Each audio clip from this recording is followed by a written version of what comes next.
What's going on, guys? Your boy Sadiq. Welcome to the Netwrk podcast. What's good? Chilling. You guys know there's Angela Montero. Hey. So, Angela, I know it's been a while since we actually sat in the studio. Yeah. No, it's been some time. We've been like doing other things. We've been actually giving people other forms of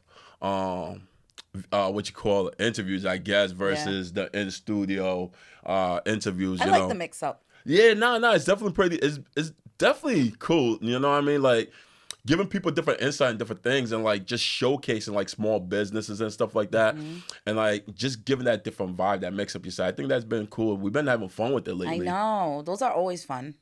And you've been really, really clownish. Yo, Angela's personality, right, is really insane, right? And I think this is why I rock with her, right? She actually, I gotta give you a lot of love, right? Because some people say I might be too intense sometimes or too uptight at times.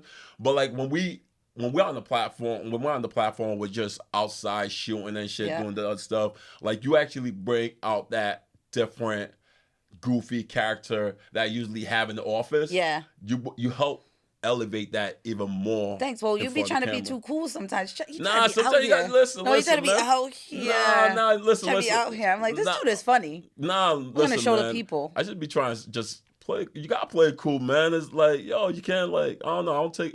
Listen, I just try to not take certain things like. I don't know. No, I'm not I think a comedian, you're too. I guess. No, see, you're on two ends of the spectrum. Sometimes you're like, cause sometimes you're mad uptight. How? I don't think so. Yes, you be stressing things. Yo, nah, Yeah, I have reasons though. I have reasons. Sometimes to you're stress. uptight. I have reasons to stress with real estate. Yeah. I have reasons to stress with home life. I have reasons to stress. I think it's all right. It's true. But, have fun with it. You stress too. We all stress. It is what it is. How was your week though? Good. Yeah. Very good. Anything fun? I went out for my friend's birthday, Yeah. but, the last month has been good. I celebrated my 10-year wedding anniversary. Hey, happy anniversary. Ooh.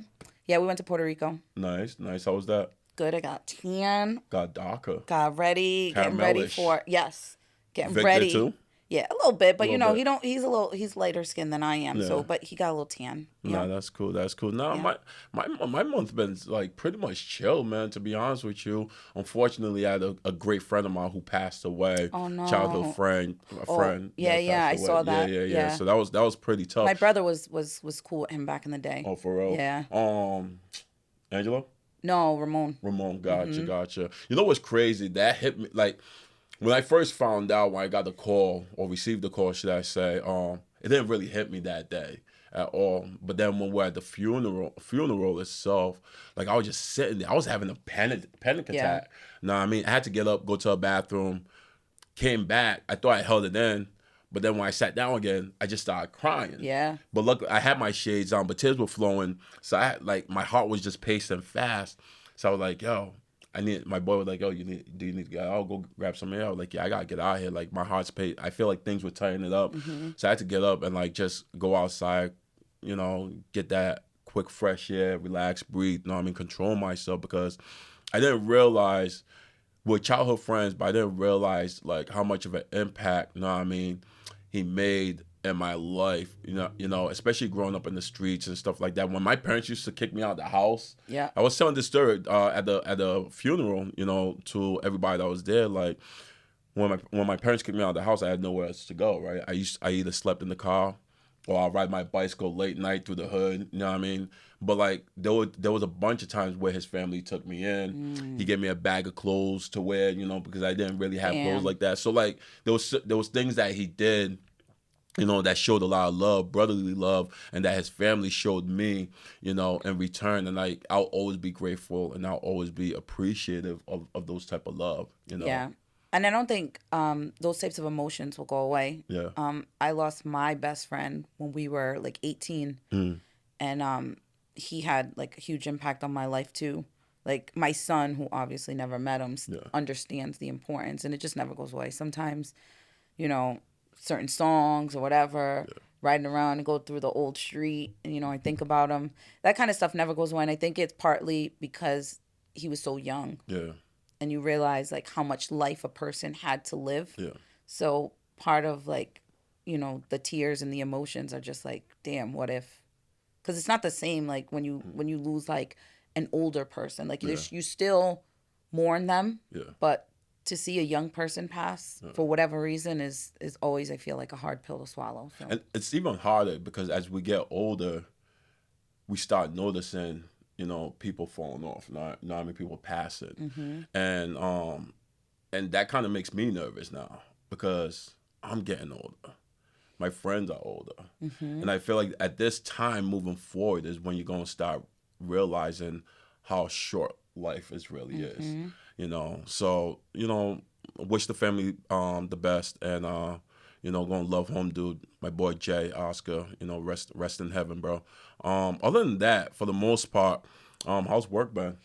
Good. I feel like it's been busier, like on the managerial side, like on my like back office things. Yeah, like you've been managing, killing us. I have to do it. You've been killing Stop. us. You are such an email harasser. You be harassing. You guys don't Actually, listen. harass is the worst word. Sorry, not to use that. But you're like a bugaboo. He called me a bugaboo. Yo, every time I see my email, I'm like, God damn, Angela, what the? They're important things. You have to know. Yeah, nah. Listen. You want your real estate license to expire?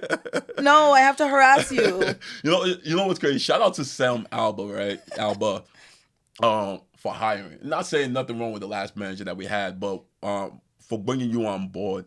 You're so on point and so precise in terms of your managerial skills, making sure that the whole entire office is on point. Well, thank you. So. I be trying. I miss the mark sometimes. I hold myself accountable, but yeah, but I love you guys. I love the office. It does make it easier because I used to manage in like corporate America. Mm-hmm.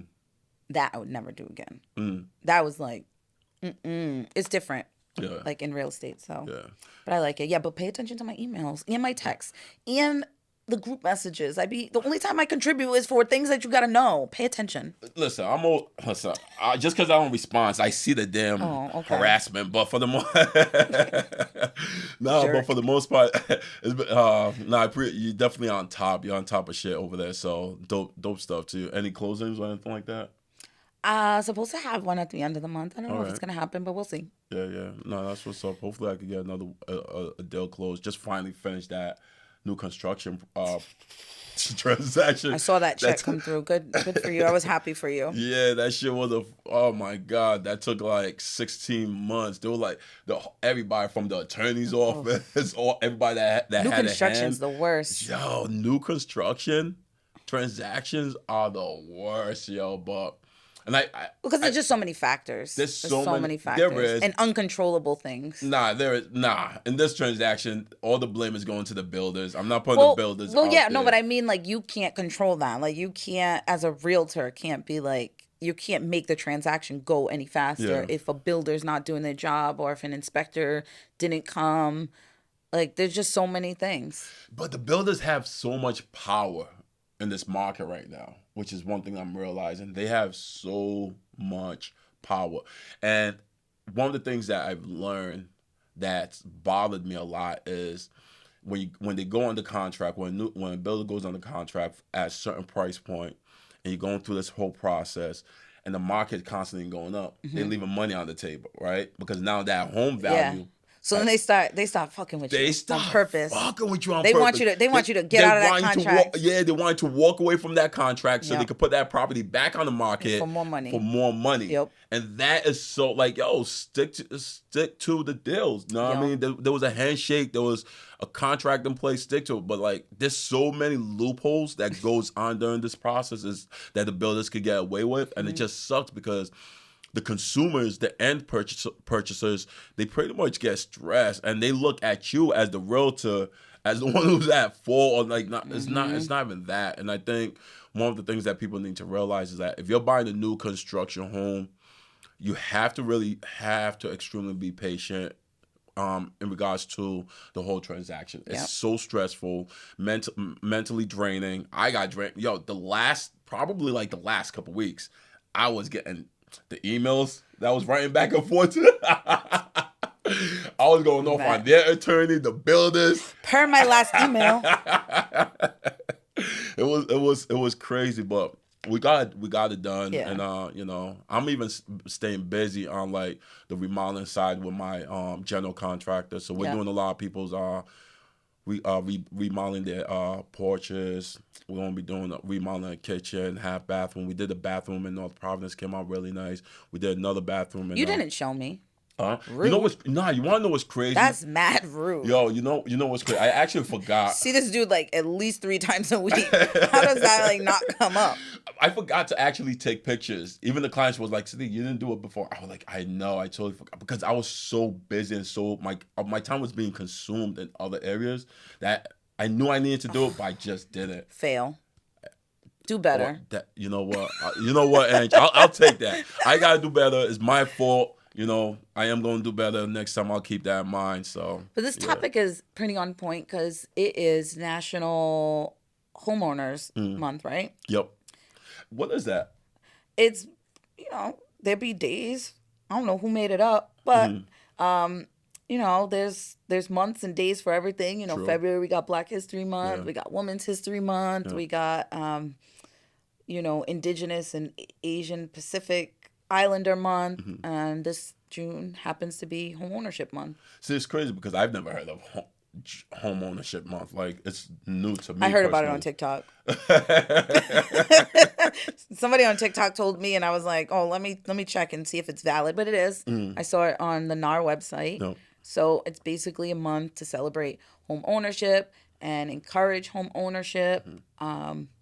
Yeah. So it's a good topic for this month. Listen, this is Angela just brought this to my attention recently as we're doing research on today's platform. I've never heard of it, but for all you homeowners out there, happy Homeowners Month. Homeowners and if you're month. not, Get to join it. the club. Yeah, I don't know. Yeah, join the club. Buy a home. Start the process. I don't know.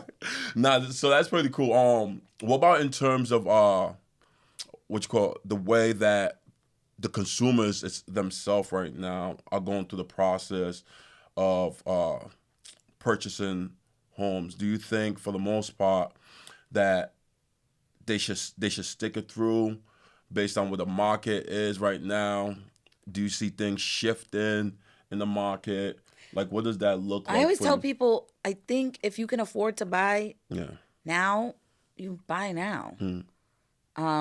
Nobody has a crystal ball, so possibly waiting could possibly be detrimental to you. Like, I know people that sold their singles like during COVID and were going to buy multis. At that time, 3 families were going for like 4 and change. Wow. That was only like a few years ago.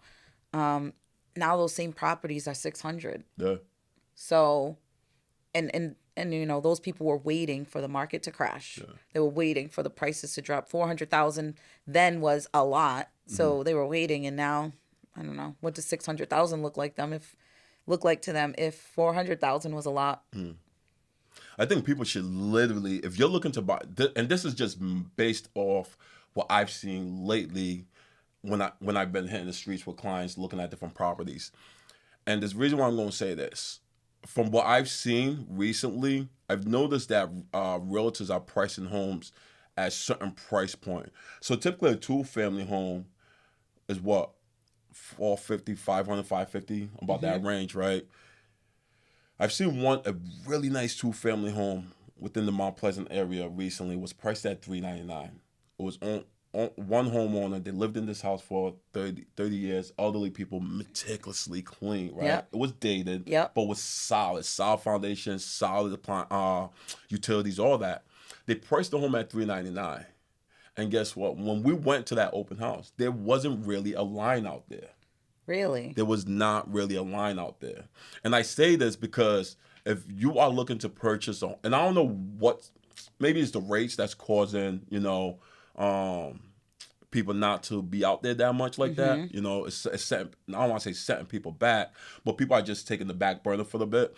But right now, there's the opportunities that's out there and the way these realtors are pricing homes. They're pricing them, I think, based off trying to maybe draw in traffic, but the traffic's not coming through. So if as buyers, if you're looking to purchase homes, I think, especially right now, I think they should take advantage of the way the homes are being priced. I think a lot of agents are realizing they need to price the homes just right to suit the buyer's purchasing power. If that makes sense. You know, I personally haven't really seen much.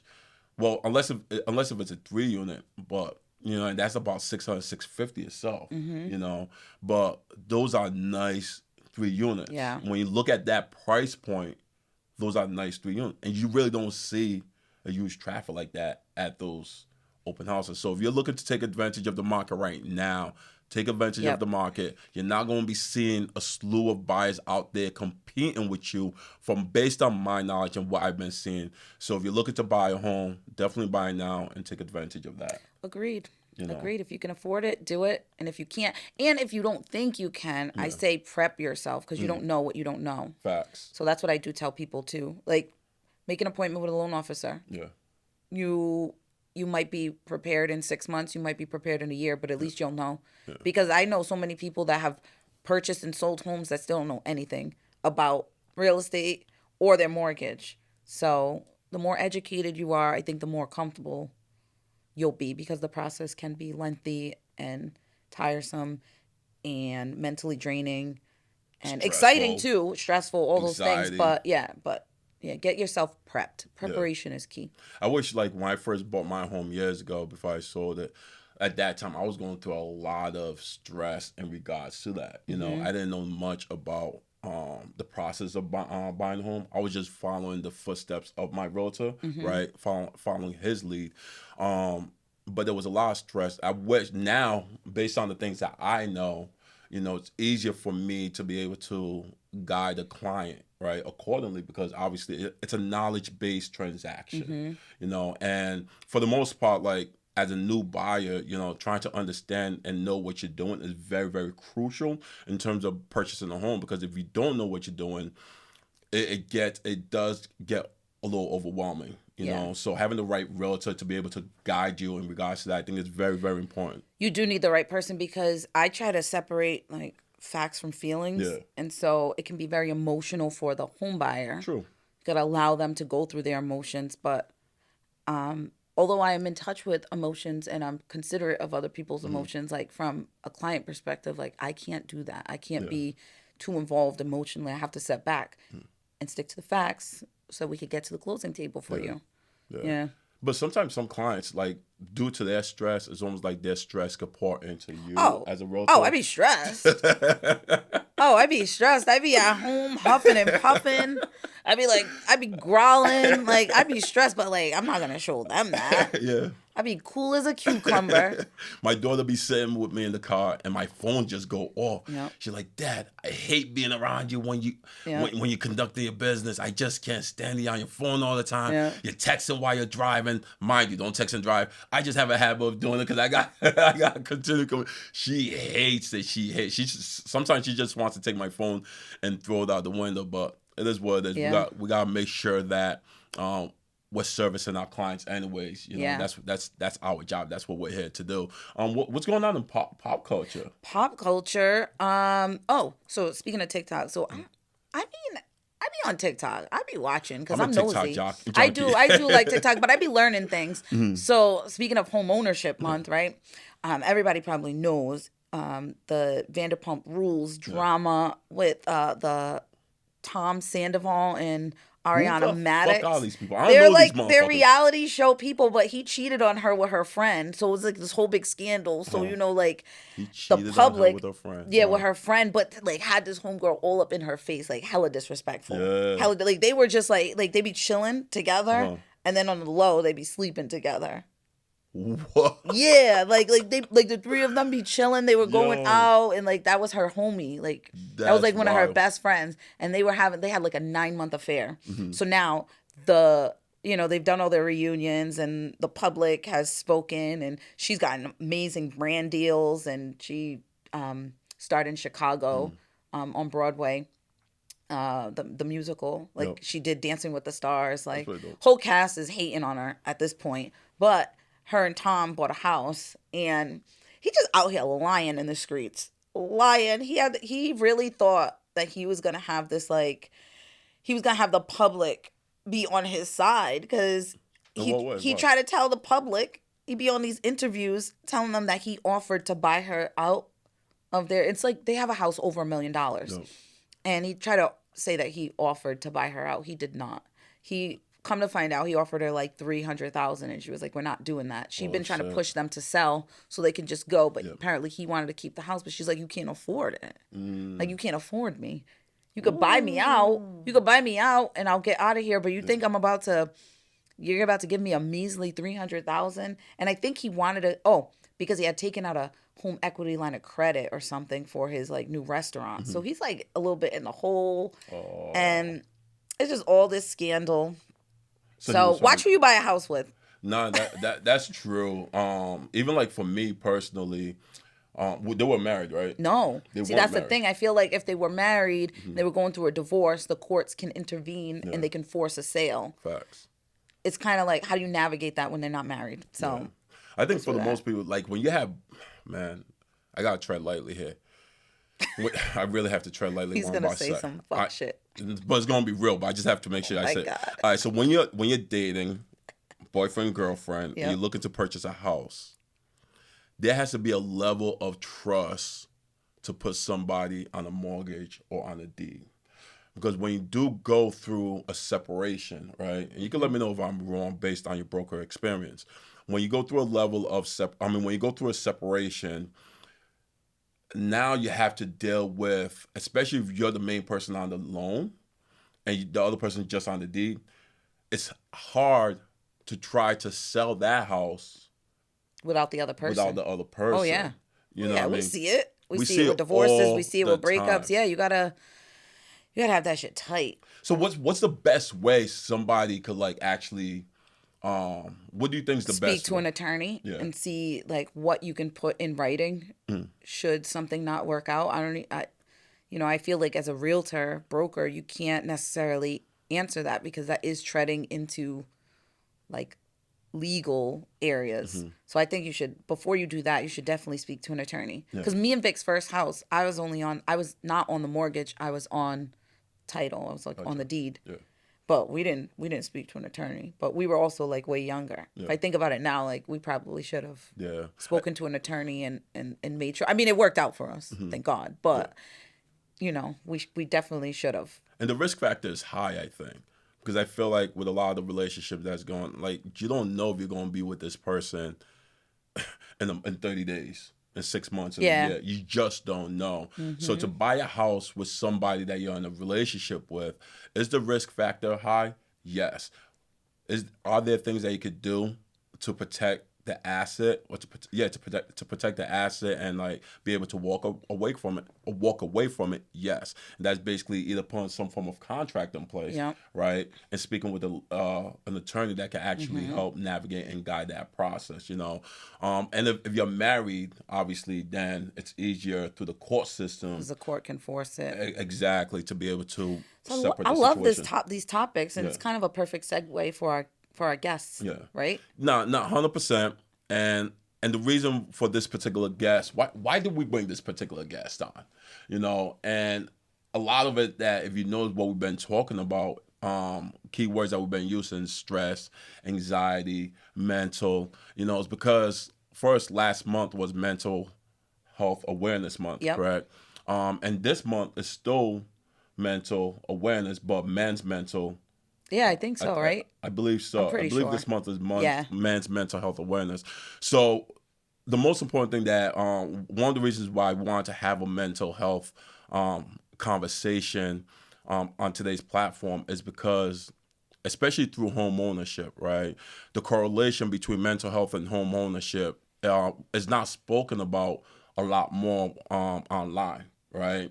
We talk. You could watch platforms or videos of people talking about interest rates, all this other stuff. But our platform is not meant to talk about interest rate. Our platform is meant to talk about real deal situations that occurs whether you buy a home, or the process of what people go through. So we try to give you guys real conversations, And for this platform today, we're going to dive into mental health awareness. Yeah, I'm excited about that. I'm definitely excited about this, and the person that we're bringing on to this platform today, guys. If you guys, some of you guys might know him.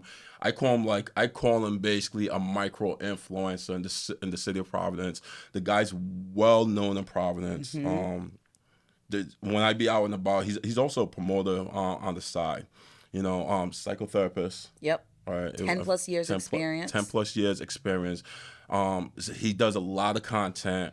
A lot of his content that I see online are pretty much motivational. He gives you quick tips in regards to how to mentally either prepare yourself or how to conduct yourself in a way where it could be beneficial to the person.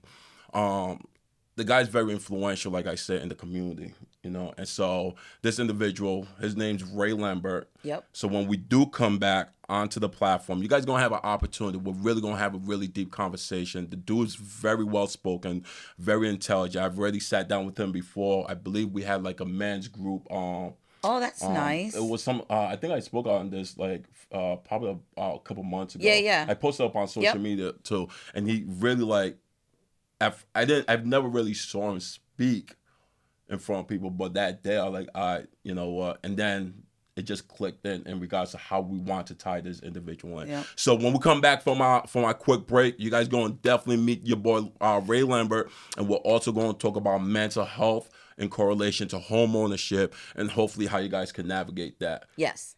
See you guys soon. Let's go.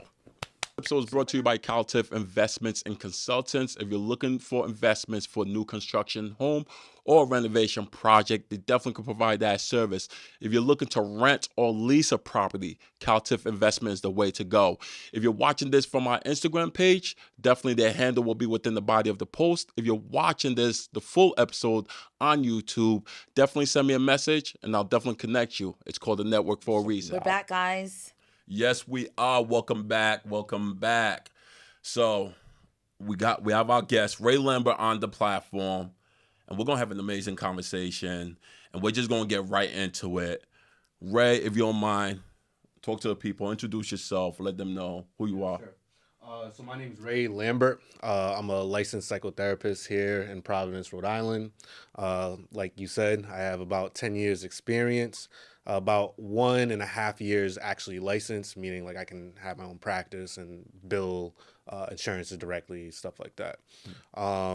I come from a background of hustling and doing whatever I can to get a buck, which was, throwing events and paying my school tuition, especially like my master's degree, just through like parties and stuff like that. And it was funny because back in the day, everyone thought that I was just a promoter and like that's all I did. When the whole time I was going to school, I was working at Bradley, and I was just kind of like on the clock 24/7. So I was instilled with like the hustle at a very young age. Speaking of real estate, I was 16, 17 years old when it was 2007, 2008. And that's when the whole mortgage thing like imploded. And so there was no jobs. I don't know if you guys are like familiar at that time. There was like no jobs around. So I'm 16, 17. And back then, especially around my way, if you worked at McDonald's, you were up. If you worked at Dunkin', if you had any job ever, you were up. So I was applying to all these places and I wasn't even getting a call back. So imagine like trying your hardest to earn $1 and like McDonald's, Burger King, Taco Bell, Kohl's, Target, I can name like all the places, don't even give you a call back. So like whenever employment opportunities did come forth, I was like, yeah, I got to take it because I remember the times that the door was closed for me, Right now I have my own podcast, Smooth Podcast. I have real estate. I think that's about it. In terms of like what I bring forth to the table. How does it feel to be you're under, what is it, under 3% of mental health clinicians or therapists are Black males? Yeah. How's that feel? It's dope. I tell people all the time, like, when I view that as opportunity, not something to like shy away from. So a lot of people will say like, oh, I'm not going to do X, Y, and Z because people that look like me aren't there. Or like, I don't want to be surrounded by a bunch of people that don't look like me. For me, it's like opportunity and a blank slate, right? Not only that, but we're at hundreds now of individuals that never received therapy that have come to me because they feel comfortable talking to someone that they know that they could like kick it with outside of the therapy session, right?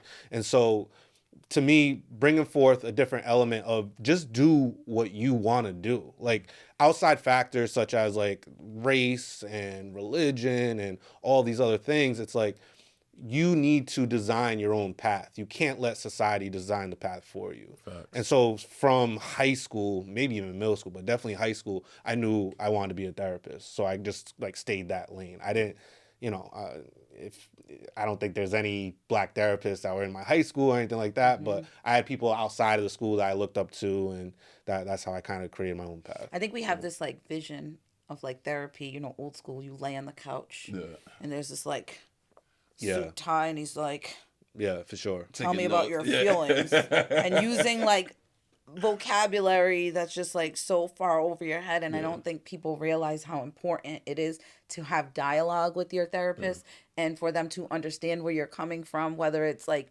if you are a person that speaks AAVE, like, when you're speaking a certain vernacular, you need somebody that can kind of understand. Right.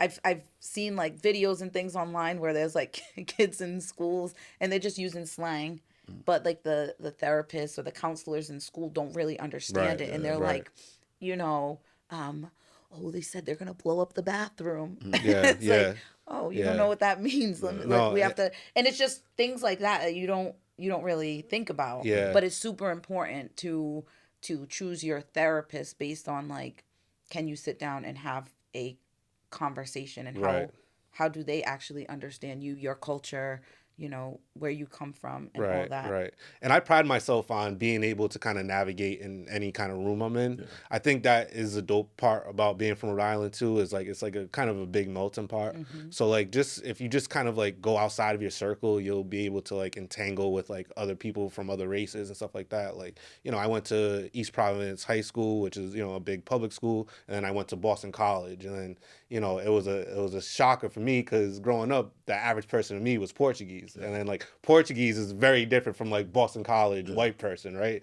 So it's the cool thing about it is like, I remember I had a client and he's talking to me, and then he's like, yeah, no cap, da da da, and he kept on going. Uh-huh. Like he knew that I knew what no cap meant, like to a point where he didn't even stop, like he just kept flowing. Yeah. And then I'm like, wow, like how cool is that? Yeah. Right? Like how many like therapists like you could just like really kick the shit with, and you don't got to stop or be like, damn, am I going to come off a certain way, or is he going to understand me? And think how to politically correctly say something. You can just literally be yourself. Yeah. Right. And I think that's very important, right? When you have a therapist that you could correlate with, right? And have that dialogue and that conversation where they understand your mindset. They understand what you're saying, the lingo that you're speaking, especially when you're dealing with a therapist that grew up maybe from a similar upbringing, There's a correlation between that. There's a relationship that's created because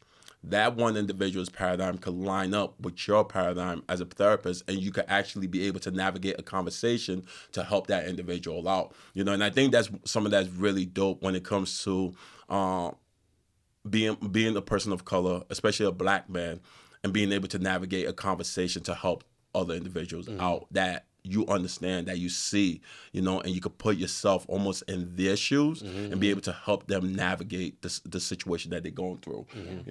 I think one of the most important things that we wanted to have, the reason why we brought Ray onto this platform, you did say that you own real estate, right?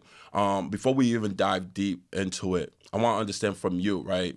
When you first purchased your property, what was that like for you mentally? Did it take a toll on you? Did you have to, how did you navigate the process of buying a home? Because buying a home is a mental draining, anxiety stressful situation for anybody. Or as a therapist, where you like, nah, this is easy. Yeah, I got this. I'm a therapist.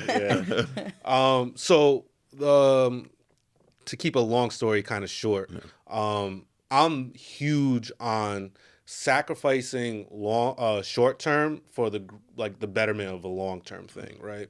And so like in the promo game, like, you know, because mind you, up until 2022 maybe, like I was working at Bradley. I was like making okay money, but I wasn't doing anything phenomenal.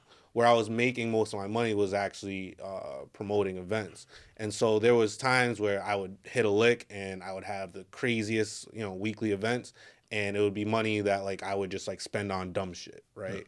And then like when the event kind of slows up and then I have nothing to show for it, I always felt like, damn, like what the hell am I doing, right? Like I'm supposed to be this intellectual person, yet I'm still spending stuff on dumb stuff and, you know, X, Y, and Z.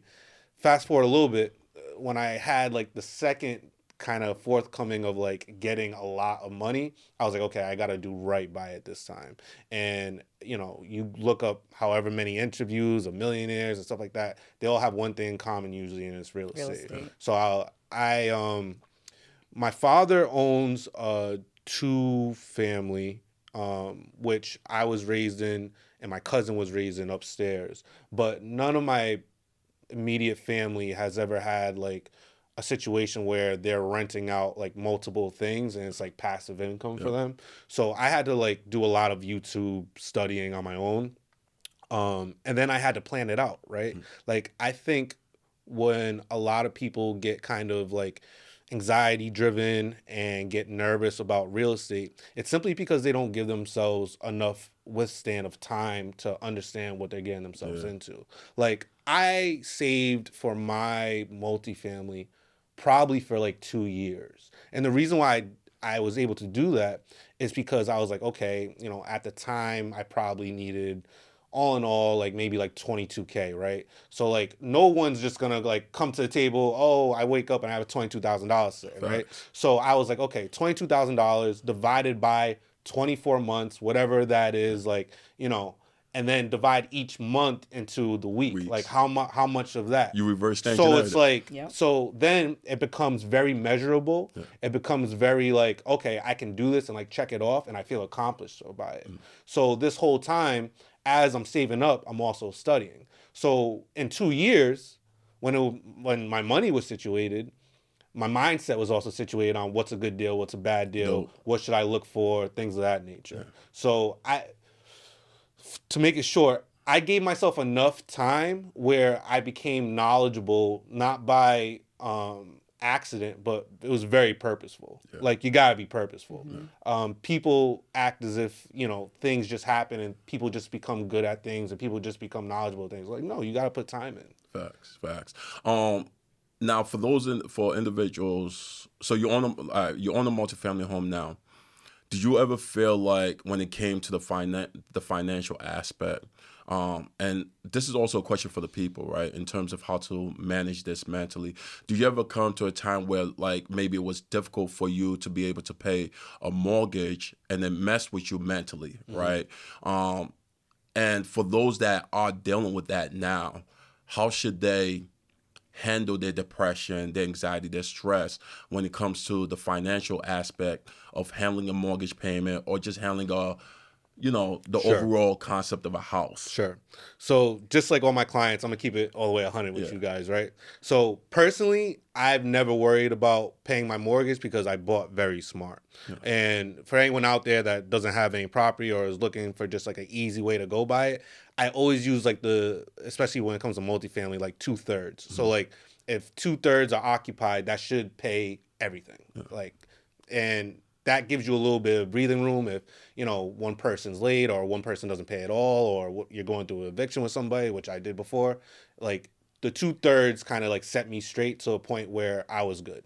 Now, individuals that are, you know, going through it,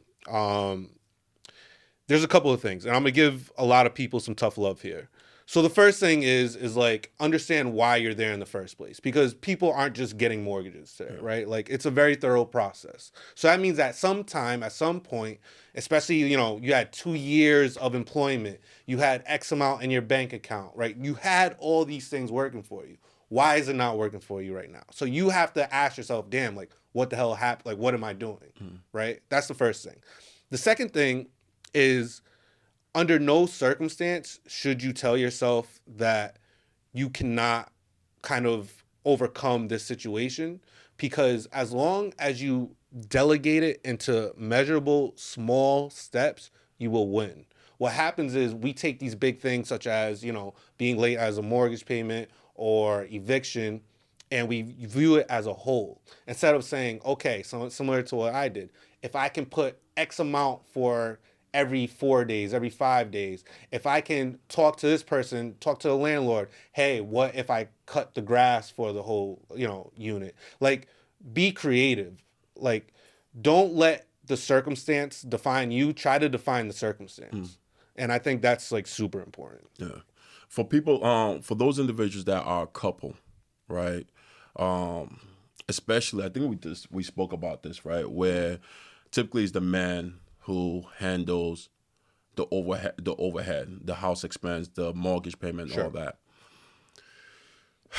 A lot of times it could be a struggle, a conflict between the partners, right? Especially if either the woman don't see what the man's doing in terms of managing the household and stuff like that, or maybe the man maybe lost his job, and maybe a payment's missed. How can a couple together, right, overcome the financial stress or burden of, household expense, whatever that looks like? Yeah. And it's while kind of juggling society's kind of pressure Yeah. on men to be providers. Sure. So I'll answer it kind of like two parts. So like my first answer is like I'm part of the whatever group that I do believe that if a man can, then he should carry that mission out. Now, I'm also in agreement of if individuals want to split it and it works for them, that's perfect too. What I will say, in either situation, that conversation needs to be had before you guys even think about purchasing a property together, because both situations can work. It's just, what will happen? Hey, future wife, what will happen if I was laid off for 2 months? Would you be able to like maybe pick up some shifts or maybe Uber or something like that until I get my stuff back together? The thing is that, a lot of people, they say, finances are the root cause of a lot of divorces.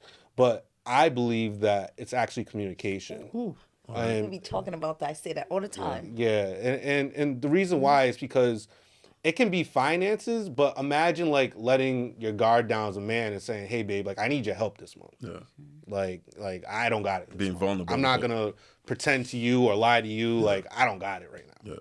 Is there any way that you can ask your dad or your brother, and once I get my job back, I'll pay them back? Like, but sometimes, our ego and like our outer shell is just so hard that we don't want to let that guard down. We'd rather freaking lose the house than let our guard down in that way. I think it's also the concept of maybe the woman judging the man, right? That, I married a man who can't step up to a plate, and he's supposed to be the one handling this. I think maybe that also plays in the factor of a man's ego trip. You know what I mean? I think it has a lot to do with society and expectation. Putting a lot of pressure on the man himself. A lot of pressure on them because I always say at home you should be able to be vulnerable. You be a tough guy in the streets.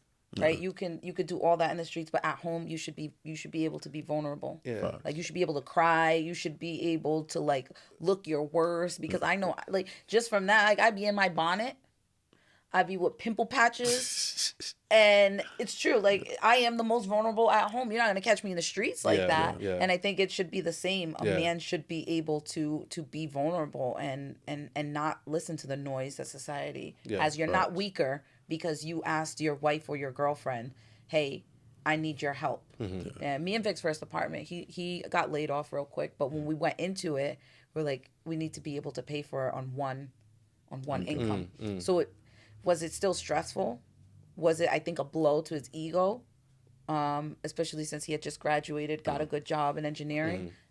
Exactly, but we had already had that conversation. And then to add on to that, it's also like the time span within the relationship, right? And like, what you mean by that? Just like what I said about saving for the house, it's like, all right, if I'm with someone for, you know, a year and we're gonna get together, I didn't really build enough equity with this other person to let her know that like me not having a job or me not coming up with the money isn't really like me. Like it's like everything's new, so like this is fair game now. Now, if you're with someone for 5-6 years and then you get laid off, it's like, what has my track record told you? Yeah. Like this is going to be like a short stint. Like I'm gonna get it back together, and it can be a more like confident, like, okay, yeah, we got this.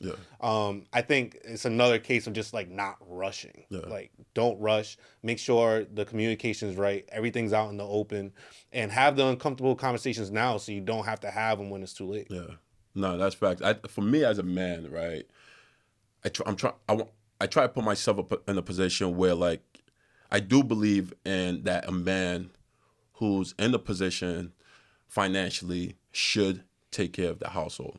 You know, women play their part in different ways, obviously. But as a man, there are things that we do that I feel like that we're supposed to do as a man to make sure that the household is good. And that's basically taking care of the mortgage. If you could take care of the other stuff when it comes to the maintenance aspect of it, definitely go ahead and do it, right? But there should be a level of vulnerability, and this is something that's new to me as a man. I was never the type that was vulnerable before. I don't ever think there was a time where I could have been vulnerable to a woman to let her into my space, shed tears, and tell like, babe, I can't do it this month. You know what I mean? Because I feel like my ego will be shattered. Mm-hmm. You know what I mean? I feel like she's not going to understand me as a man and the things that I want to do, but I'm not in position to do it right now. But I also think that's like a super like present emotion, because like yes, that sucks, but imagine like coming back way stronger. Yeah. Like imagine what she'll think about you then. Like, oh wow, he fell on his ass, but he got right back up, and now he's better than before. Yeah. That's even a better story to tell. Yeah. But we're so caught up in that like present moment of like feeling down that we don't even see the potential of like bouncing back in the future. Facts. Right? Like I'm sure like the security in the household of being with someone that you know is going to bounce back is way stronger than someone that's never failed before. Yeah. And when they do, you're kind of shaky. Yeah. No, I definitely agree with that. But that's why now as a man, I can actually be vulnerable with a partner. Mm-hmm. And if I was struggling, I could tell my partner, babe, I don't have it this month. Yeah. You know, babe, what do we need to do? And there's another thing I realized, right? As partners, you have to be able to come together mentally to diffuse a situation. Mm-hmm. You know what I mean? Because if you don't or if you can't, then, you know, it's going to cause a situation where if things do flop, you as the man will be blamed on. Why? Because you didn't communicate that with your partner. It's important to have tough conversations when you're at a high. Yeah. I always tell my son, don't make decisions when you're at too much of a high or too much of a low. Mm-hmm. So like when you're communicating the things about home ownership and how you're gonna, you know, maintain the household, like have that difficult conversation while you're having a nice dinner. Mm-hmm. Like don't wait for it to be an argument. Don't wait for things to be tough when you, because it's really hard to navigate your way out of those waters when you're doing that. Like when you're doing good, have those conversations. And also I think adding praise as well. Yes. Both Very ways. Important. Very important. Add praise, like, hey, I really appreciate, I don't know, how you came through and I don't know, contributed to, you know, the electric bill was high. Yeah. Like that was real helpful. Or, oh, you know, you maybe took out the garbage because I was working late. Mm-hmm. Cause like in my house, I don't like to take out the garbage. I'm not gonna lie, but I do it. Sometimes, like if it has to be done. Like if my son and my husband are not around, and it's mainly because I'm scared of like raccoons. I'm afraid. I'm afraid that something's gonna happen, so I don't do it. But like, so Vic will like, thanks for taking out the garbage, and just like a simple praise goes a long way. Yeah, you know what I want to talk to you, talking about you as a woman doing certain things around the house. I want to talk about woman. Is this the proper independent woman? Yeah. To utilize. I want to talk about the independent women that are purchasing homes nowadays. Sure. Right.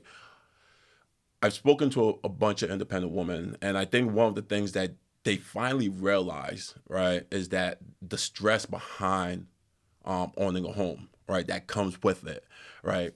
What's your take on women? Damn, this is probably going to be like a gray line. I'm not sure. What's your thoughts, or how would you navigate a conversation with a woman who's going through a lot of mental stress in terms of, oh man, I got this is broken. I got fixed this. This is a man's job. Oh, I got to call a plumber.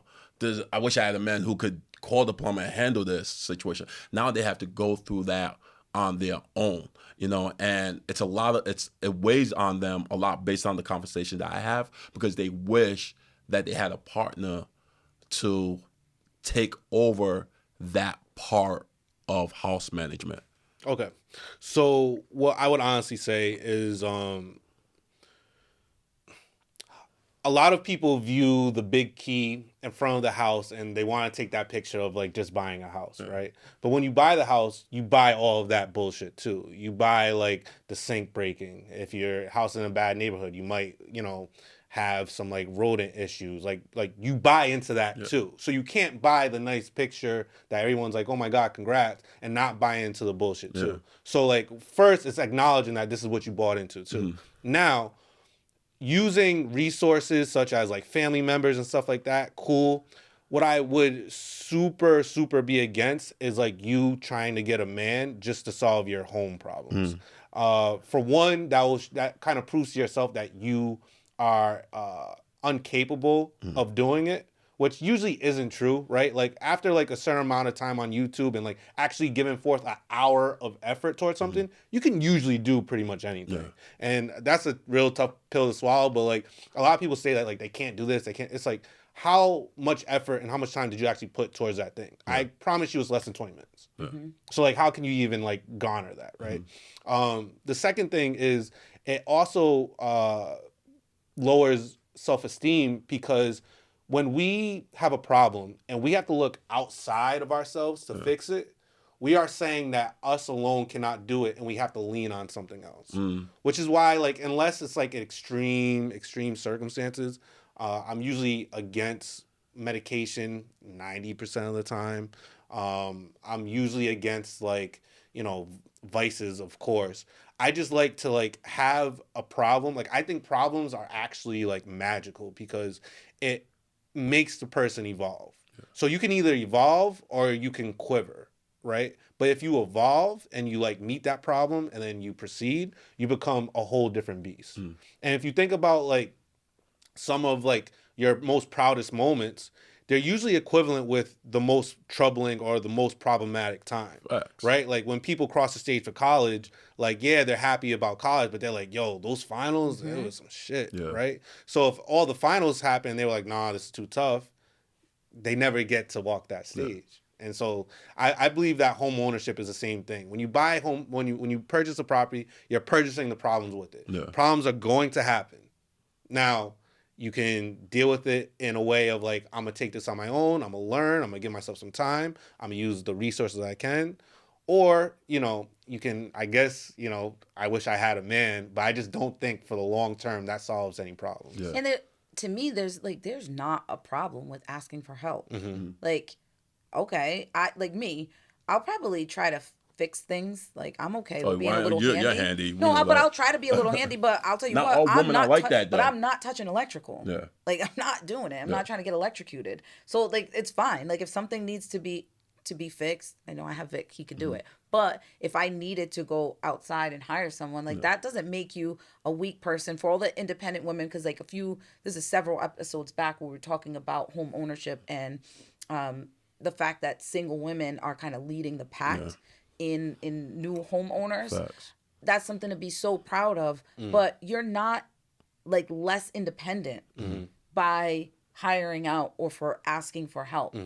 You can still be an independent woman, right?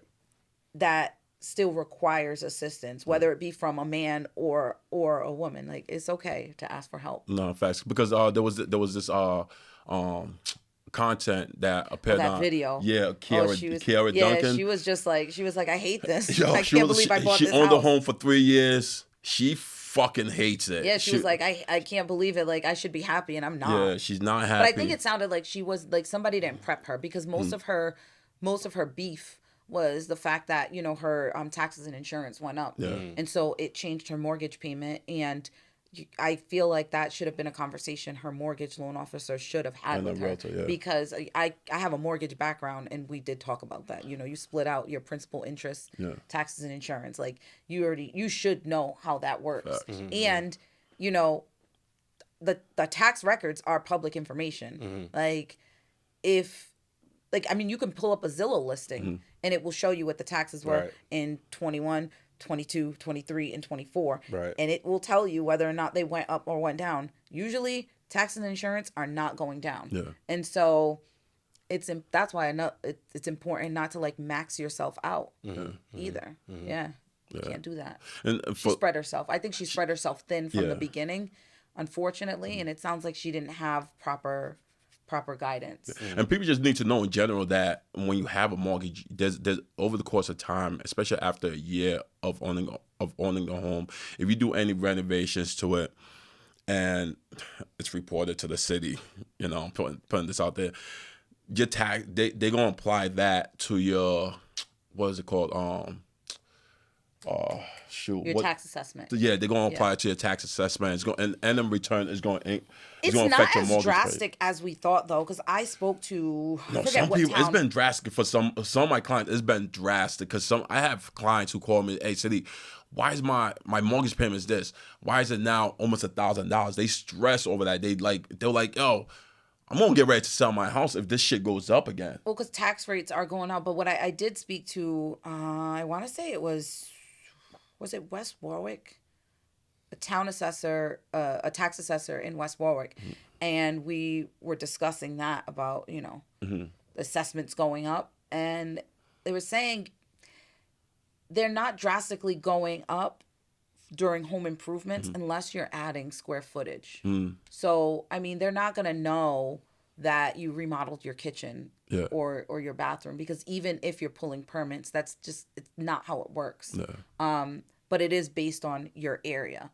So it's not just based on you. Like, okay, even if you did add square footage, even if you did remodel your entire house, tax assessor's not coming to be like, your taxes are going up now. It's based on the area. And as you see, you know, you can anticipate these things based on like home prices in a certain area. You know that is what's coming next. The value of property in that area. Oh, sorry about that. Sorry. Oh, the value of the property is going to go up. Yeah. No, definitely. According to there was research that I quickly did online, and said according to Health University on the homeandtexture.com, having a healthy amount of control over certain aspect of life is beneficial to maintaining mental balance.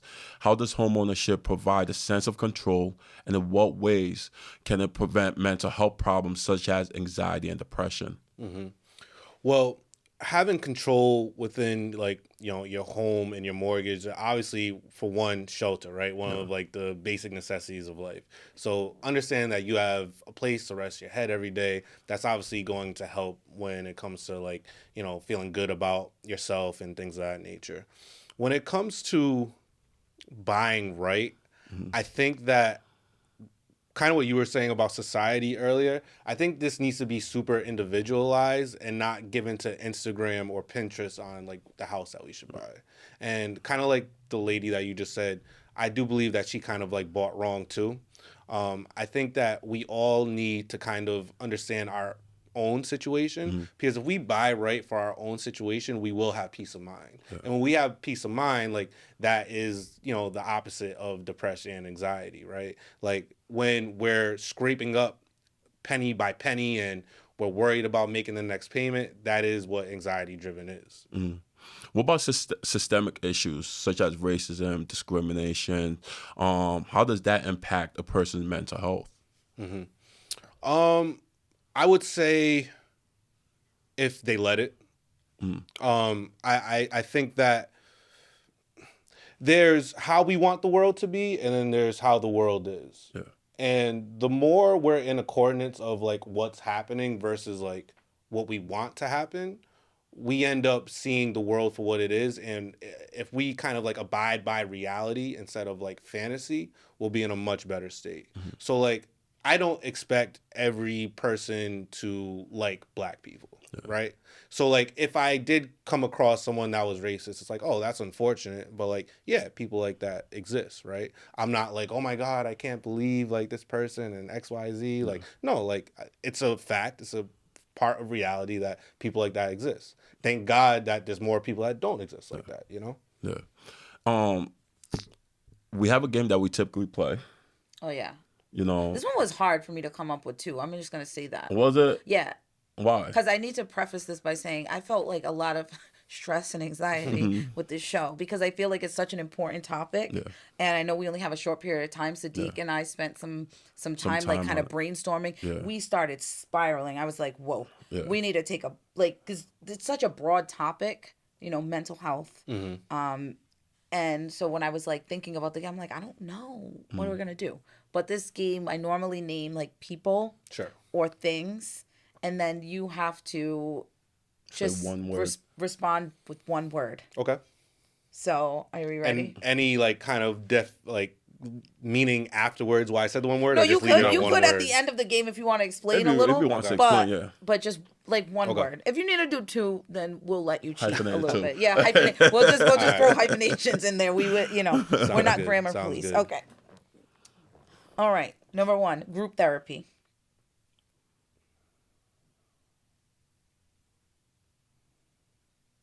It's hard. Oh, I stumped the therapist. Yes, you did. I just want to make sure I use my words correctly. You got to use your word correctly. One word. Impactful. Ooh, okay. Right. Dr. Phil. Goat. Hypnotherapy.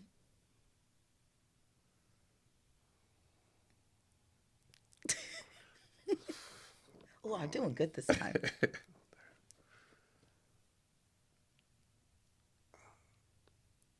Can we circle back to that one? No, hypnotherapy. Swirls. Okay. Right. I'm gonna Dr. Drew from MTV. Professional. And this is like, we'll see how you do with this one. No contact family members. Boundaries. Interesting. That was a good one. That was a really good one. Really good one.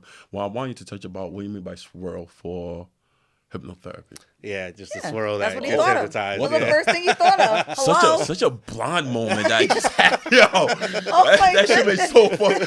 Such a fucking blonde moment. Oh my God. I got it. That shit went way over my head. I'm like, hold on, I'm trying to think this one. Now it makes sense. Yeah. Gotcha. So I think overall, like, you know, part of this, we wanted to have this discussion because we realized that there are so many positive aspects of home ownership, right? Like studies have shown that there's lots of positive impacts. I've had single moms that have purchased homes and that were scared and all the things that we talked about.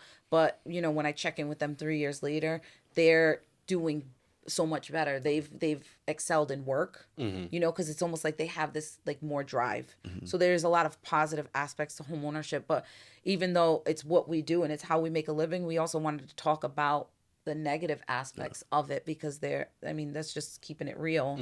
You know, you could potentially be stressed.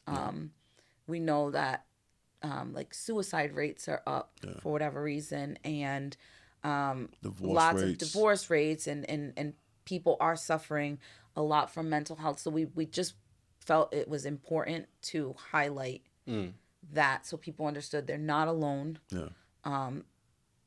These things are normal conversations. Not everything in the home ownership process, not everything in life is going to be positive. There are going to be, you know, downfalls. So wanted to thank you for coming on. Thank you guys. I know there's way more we could have like discussed, but really appreciate it. We're hoping that the audience like takes it seriously. I have a question for you guys. Yeah. When individuals come to you guys and they seem rather therapist shit comes into play. Yeah. and they seem rather like sporadic or very anxious. What do you guys do to kind of like calm your clients down and like help them reorganize to like see through like the next steps? Great question. I think I have to. I mentioned it earlier, like it's got to be, I have to be the factual person. Yeah. Like you're entitled to the feelings. It's the most money you're probably ever going to spend. You're entitled to all of that. So I got to stick to the facts. So what exactly are you stressed about? And now let's use one example. I give a seller disclosures that they have to fill out, 6 pages. They have to fill out on their own. I'm not supposed to fill them out for them from a real estate perspective. And they're like overwhelmed. Oh my God, 6 pages to fill out. So what I do is okay, let's take a step back, one line item at a time. And I just use that throughout my real estate practice. Like you're stressed overall, but like let's deal one thing at a time. What are you stressed about? And it might be, oh, I don't know if I'm gonna be able to. Oh no, this is a big one. What's my mortgage payment gonna be? Let's calm down. Let's call your loan officer. Let's have them put in the numbers. And then, does that number look okay to you? Oh, actually, yeah, it does.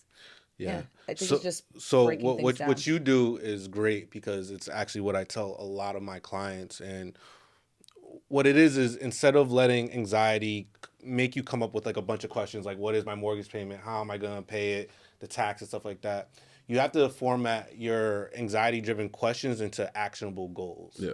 Because when you even know I was doing that. Yeah, when you create actionable goals, you are one, relying on yourself, which I said before is a great thing. The second thing is instead of like the question just like being in space, you're actually going through the process of answering the question yourself through the little steps that you're given. And it also gives you direction. People dealing with like real deal anxiety, the direction is just not there. They feel like they have nowhere to go, or they don't know where to go. They don't know which lane they should go. And making diligent, actionable steps in sequence is probably the best thing that you could do for them. Yeah. No, I think for me, what I typically do when I have a client that's overly stressed and can't take the transaction or is affecting them mentally, I let them speak their thoughts out, right? Because at the end of the day, we also, as realtors, we almost act like therapists in a sense, because we have to sit there and listen to the client's problems. And sometimes it even goes beyond their problems. They start telling you their personal life stories and stuff like that. So for me, it's more about listening and then reverse engineering the issues that they're going through, right? And then making them into micro goals, right? Or micro accomplishments, right? That they need to hit. And it always goes back to that. But I think for the most part with me, it's trying to listen first and then going from there, and sometimes like we're talking before even, before we even started this whole thing, like how sometimes like, a client's mental, problems with the process that they're going through, I don't know if problem is the right word, could also affect you as a realtor.